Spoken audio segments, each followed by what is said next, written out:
네, 저희 일조가 기획한 게임명 블랙스미스, 이제 서브컬처와 로그라이크를 합친 게임에 대해서 이제 발표해 보도록 하겠습니다.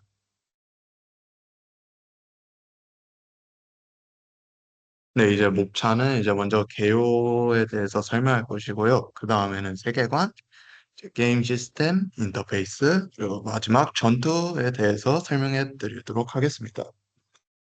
네, 게임 타이틀은 저희는 이제 블랙스미스로 정할 거예요. 이제 게임의 주제이자 상징이자 플레이어를 나타내는 단어이기 때문에 블랙스미스로 게임 타이틀을 정했습니다. 네, 이제 게임 장르는 서브컬처 수집형 RPG와 2D 벨트 스크롤 액션을 합쳤으며 로그라이트 요소를 이제 추가로 넣은 솔로 플레잉 게임입니다. 개성 있고 끌리는 다양한 캐릭터들과 스토리를 통해 게이머로 하여금 수집 욕구를 불러일으키는 서브컬처 수집형 RPG와 난이도가 비교적 있으며 플레이 타임이 길고 플레이를 지속해서 유리한 시작을 할 수 있는 로그라이트 요소를 추가하여 게임 플레이 시간이 비교적 짧은 서브컬처 게임의 단점을 해소해 줍니다. 이제 액션 게임의 하위 장르인 벨트 스크롤을 기본 전투 바탕으로 삼고 있어서요. 게임 속 플레이어블 캐릭터가 다수의 적 캐릭터들과 보스 캐릭터와 싸우며 좌우로밖에 움직일 수 없는 기존의 횡 스크롤 액션 게임과 달리 X축, Y축뿐만 아니라 Z축까지 다 사용할 수 있습니다. 이제 이 앞에 보이는 6가지 게임들은 이제 각각 서브컬처 요소와 뭐 로그라이크 요소가 있는 게임들입니다. 소울나이트는 이제 대표적인 로그라이트 게임으로요. 명예방주는 이제 로그라이트와 서브컬처적 요소를 넣은 거고, 이제 스컬 더 히어로 슬레이어는 최근에 유행하고 있는 로그라이트 게임입니다. 이제 블루 아카이브, 트리컬 리바이브, 이제 명조 워더링 레이브는 이제 서브컬처적 요소가 많이 들어가 있는 게임이라고 볼 수 있겠습니다. 이제 게임 그래픽은 이제 앞에 보이는 그림체와 같이 2D 유채색의 아방가르드한 그래픽 게임으로 저희는 이제 기획했습니다. 2D 벨트 스크롤 액션을 넣어 사이드 뷰처럼 보이지만 필드에는 위아래가 있어 캐릭터가 필드에서 좌우만 움직일 수 있는 것이 아닌 정 방향으로 움직임이 가능합니다. 이는 2D는 아니지만 이제 3D 대표적인 벨트 스크롤 액션 게임이라고 볼 수 있습니다. 네, 이제 저희 게임 플랫폼은 이제 모바일 위주의 이제 게임 플랫폼을 이제 타겟팅했습니다. 이제 매출과 이제 지표를 보면 매출과 성장 모두 급격히 상승하고 있는 모바일 게임을 살펴볼 수 있는데요. 그렇기 때문에 이제 저희는 모바일 위주로 이제 타겟팅을 하여 게임을 기획하였습니다. 네, 이제 저희 기획 의도는요, 이제 서브컬처 게임의 특징 중 하나가 게임 플레이 시간이 매우 짧다는 것입니다. 흔히 이제 분재 게임이라고 불리며 바쁜 현대인에게 짧은 시간 안에 게임을 즐길 수 있다는 장점이 될 수 있으나 일일 퀘스트를 끝내고 나서는 게임 속에서 즐길 수 있는 컨텐츠가 존재하지 않아 게이머가 게임을 더 즐기고 싶어도 할 수 있는 게 없어 게임을 꺼버릴 수밖에 없는 것이 저희는 큰 단점이라고 생각했습니다. 그래서 개성 있고 호감 가는 캐릭터들을 이제 제작하고 플레이어가 그 캐릭터들을 다양하게 활용할 수 없는 아쉬움이 있다고 생각해서 게이머가 애정을 가지고 키운 캐릭터를 제대로 활용할 수 있도록 어떻게 해야 할까 하고 이제 저희는 로그라이트를 넣어보자라는 생각으로 기획을 하게 되었습니다. 현재 서브컬처 게임 중 로그라이트 요소를 추가한 게임은 제가 알기로는 명일방주밖에 없습니다. 이제 명일방주는 이제 타워 디펜스 게임으로 타워 디펜스 요소를 로그라이트로 만들어 많은 사람들에게 사랑을 받고 있는데요. 하지만 극상의 난이도와 이제 디펜스 게임의 특징인 반복으로 인한 지루함으로 손길이 많이 가지는 않습니다. 이러한 단점을 극복하기 위해 게이머를 집중하게 만드는 벨트 스크롤 액션과 로그라이크 요소를 넣은 게임을 저희는 기획하였습니다. 이것은 명예방주라는 이제 게임의 로그라이트 요소인데요. 명예방주는 이제 캐릭터의 스토리를 담은 로그라이트를 출시합니다. 매달 새로운 콘텐츠와 추가 결말을 추가하여 반복되는 게임의 플레이를 방지해주고요. 이제 로그라이트를 하면서 얻을 수 있는 다양한 장비들이고요. 그러니까 자신이 선택한 길을 따라 이제 로그라이트를 진행하게 되면 끝에는 보스를 맞이하게 됩니다.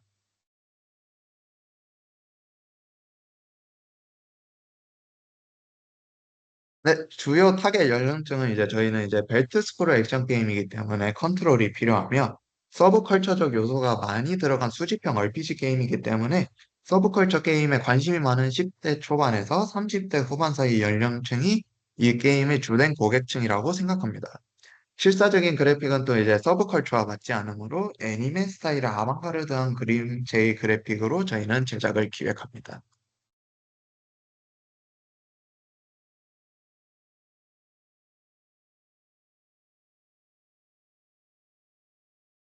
네, 저희 세계관을 이제 한 줄로 요약하자면 대장장이의 힘으로 자신들의 신들을 키우며 쿼츠라는 이제 저희 게임만의 이제 세계관의 특수한 요소에 잠식된 적들을 해치우고 자신의 이름을 되찾는 스토리입니다.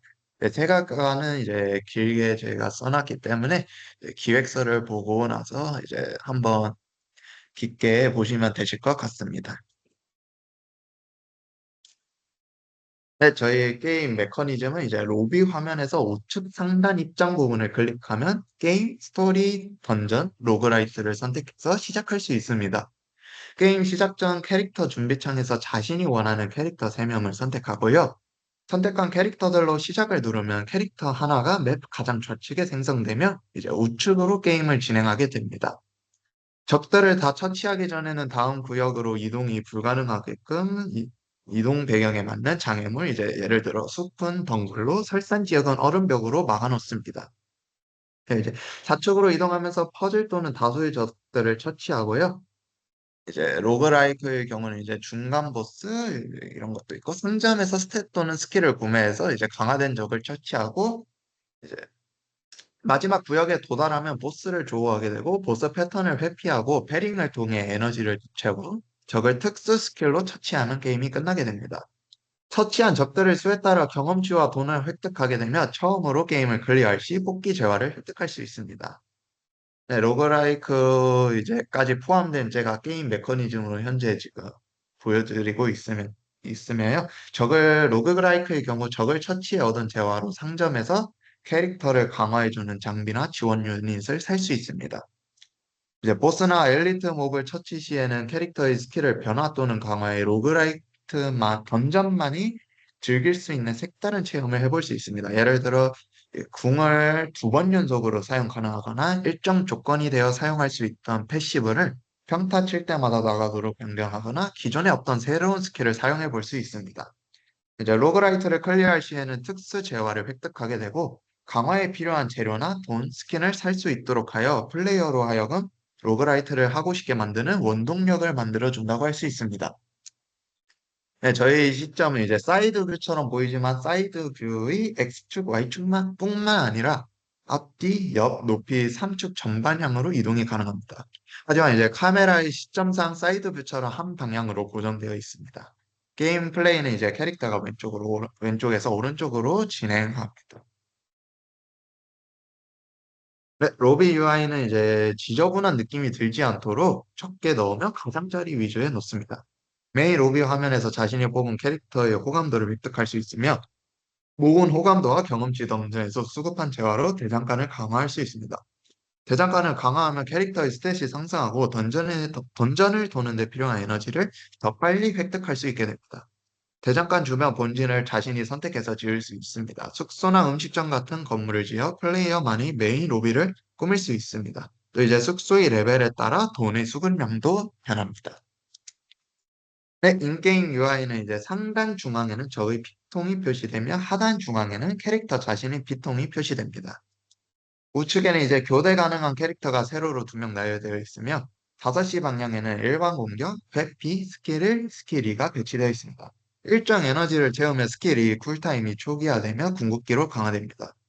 애니메이션이 추가되며 피해가 강력해지고요. 스킬은 각각 일정 쿨타임이 있으며 쿨타임이 있는 동안에는 스킬 사용이 불가능합니다.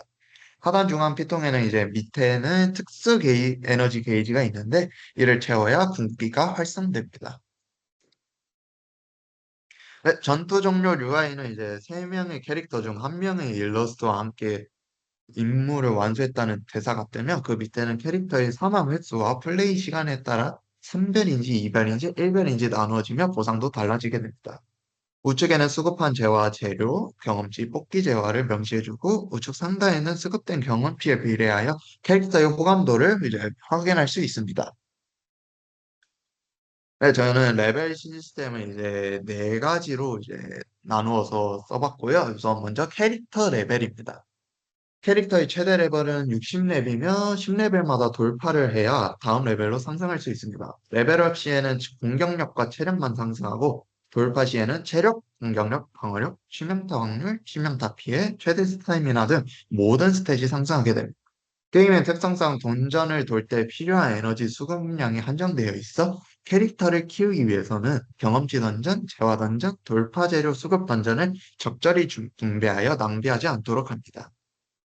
네, 다음은 무기 레벨입니다. 무기 레벨은 최대 50렙이며 캐릭터와 같이 10레벨마다 돌파가 필요합니다. 레벨 상승 시에는 공격력만 올라가고 돌파 시에는 무기가 보유하고 있는 공격력과 추가 옵션, 예를 들어 치명타 확률이나 치명타 피해, 궁극기 효율, 공격력 같은 수치가 모두 상승합니다. 무기 돌파는 수급하는 던전이 따로 지정되어 있어 캐릭터 돌파보다는 재료 수급에서 편할 것입니다.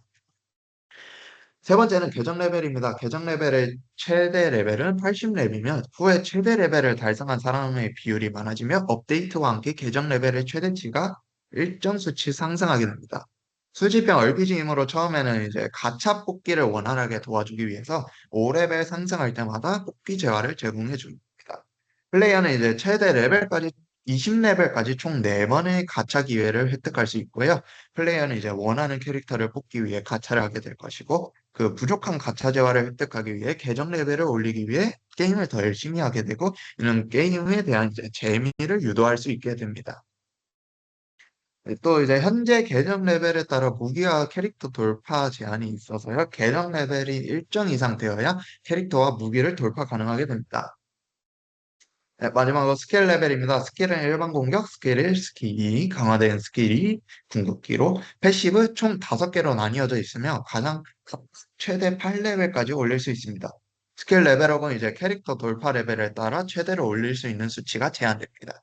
이제 캐릭터 돌파 레벨이 높아져야 이제 스킬 레벨업도 이제 같이 올릴 수 있다고 보시면 됩니다. 네, 저희 게임의 이제 특수 이제 요소 이제 가장 창의적인 네 이거로 볼 수 있겠습니다. 레이지 아츠 이제 특수 궁극기입니다. 특수 게이지를 다 채우며 발동할 수 있는 특별한 궁극기로요. 게이지는 이제 적을 공격하면 채울 수 있으며 플레이어를 컨트롤을 요구하는 패링이나 반격은 더 많은 게이지를 채울 수 있게 됩니다. 이 궁극기는 이제 발동하기 어렵기 때문에 발동 시 저에게 큰 데미지를 입히고요. 첫 게임처럼 이제 궁극기 스킬이 따로 있으며 쿨타임이 있어 기다리다 쓰는 방식이 아니라 패링이나 이제 반격 위주로 게이지를 채워 발동할 수 있는 궁극기에다가 쿨타임이 존재하지 않아 플레이어의 이제 컨트롤에 따라 더 많이 발동할 수 있게 됩니다. 이는 이제 나중에 서술할 최종 컨텐츠에서 이제 궁극기를 얼마나 많이 사용하느냐에 따라 클리어 속도가 빨라지고 클리어 시간이 짧을수록 높은 점수가 매겨지기 때문에 이는 플레이어에게 더 빨리 클리어하기 위해 캐릭터마다 콤보를 연구하게 되고 경쟁을 통해 게임에 더 매진하게 만들어줍니다. 네, 게임 규칙입니다. 네, 먼저 시간으로요. 전투 시간이 이제 맵 입장부터 카운트다운이 시작되면 마지막 맵에서 보스를 처치할 때까지 시간이 기록됩니다. 타임스톱은 이제 궁극기 발동 시 애니메이션이 나올 동안 타임스톱을 하여 캐릭터마다 이제 애니메이션이 나오는 시간 차이로 발생하는 손실을 방지해 줄 수 있습니다. 두 번째는 승리 조건입니다. 적과 보스를 모두 처치하면 승리하게 되고요. 캐릭터의 사망 횟수와 클리어하는 데 걸린 시간에 따라 3별, 2별, 이별이 매겨집니다. 포인트 시스템은 이제 로그라이크에 있는 시스템으로 적을 처치하거나 적게 맞거나 패링 또는 반격 횟수를 얼마나 많이 했느냐에 따라 포인트를 줍니다. 진행한 구역의 이제 개수에 따라 포인트를 또 추가로 주고요. 포인트는 이제 클리어하거나 죽고 나서 결산되며 로그라이크 경험치로 전환되어 나중에 더 편하게 로그라이트를 할 수 있도록 도와주는 추가 스탯으로 변환이 가능합니다. 최종 컨텐츠 시스템입니다. 캐릭터를 일정 이상 육성을 다한 플레이어들이 강함을 증명할 수 있는 시스템입니다. 3층으로 이루어져 있으며 보스만 나오고요. 플레이어들은 스탯이 강화된 보스들을 최대한 빨리 깨는 것이 목표입니다. 네, 최종 컨텐츠 보상 시스템은 이제 일주일마다 리셋되며 한 층의 보스를 클리어하면 3개의 별을 가능해 총 9개의 별을 획득할 수 있습니다. 3별은 이제 180초 안에 이별은 210초 안에, 1별은 이제 250초 안에 이제 보스 깨기로요. 이제 3별을 달성해야 이제 가장 많은 재화를 획득할 수 있게 됩니다. 이제 재화는 이제 또 이제 뽑기에 필요한 재화도 변경이 가능하고요. 이제 인터페이스입니다. 이제 저희 과대가 이제 직접 제작해본 인터페이스인데요. 이제 이런 느낌으로 이제 뽑기 같은 재화를 이제 보여줄 수 있습니다. 네, 마지막으로 전투입니다. 저희 이제 전투는 이제 속성 시스템과 파괴 시스템 두 가지로 이제 위주로 해봤는데요. 속성 시스템은 이제 각 캐릭터의 쿼츠에 따라 속성이 정해집니다. 속성이 이제 같은 상성 관계를 가지고요. 유리한 속성에게는 30% 피해 증가를 입히고 불리한 속성에는 받는 피해가 30% 증가합니다. 신비는 이제 2회의 속성으로 모든 속성을 상대로 피해가 35% 증가하지만 받는 피해도 35% 증가합니다. 파괴 시스템은 엘리트 몹, 보스, 특수한 적들이 가지고 있는 각각이라는 방어막인데요. 속성 중 이제 봉이라는 속성을 사용하면 다른 속성보다 각각에 큰 데미지를 넣을 수 있습니다. 각각이 깨지면 이제 일정 시간 동안 적들을 그러기 무력기 상태가 되면 아무 행동도 하지 않고 받는 피해가 30% 증가해 이때 최대한 많은 딜을 넣으면 이제 깨는데 더 큰 유리함을 가질 수 있게 됩니다. 네, 이상 제가 준비한 발표이고요. 이제 1조 이제 발표를 들어주셔서 감사합니다.